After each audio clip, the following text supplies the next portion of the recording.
Hi guys! For today's video, luluto po tayo ngayon ng, kung tawagin dito ay Chinese canton. So, ito, ginisa ko lang yung butter. And then, lalagay ko lang dito yung sibuyas na puti pala yung ginamit ko. At fast forward po, nilagay ko na yung gulay at nilagyan ko ng soya. Nakapagpakulo na rin ako ng spaghetti. So, ito nga nilalagay ko lang. Binanlawan ko rin nga pala yung spaghetti dyan para hindi siya magdikit-dikit. So, after that, hahaluin lang po natin ito. Sorry po kung medyo magulo po yung video ko kasi hawak ko yung phone.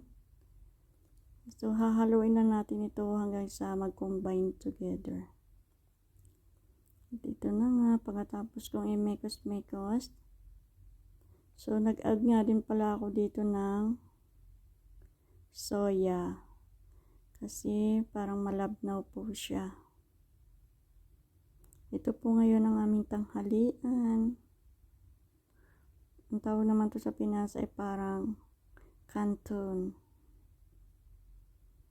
So, dahil sa ibang bansa ko, ang tawag nila dito Chinese pancit.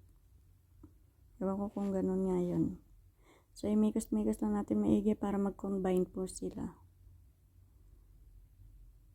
And then, pagkatapos mag-combine, ito na nga yun. Di ko na pala pinakita sa iyo. Ang gulay po dito ay ang kusa, carrots, and pilpil, barred. So, nag-add ako ng soya dito kasi medyo malapot. Ayaw po kasi ng mga bata yung parang maputla. Kaya nag-add po ako ng soya para magkulay po siya ng medyo hindi naman matingkad. Kaya eto. And then, mikos-mikos lang. Luto na to guys. Isit aside ko lang to.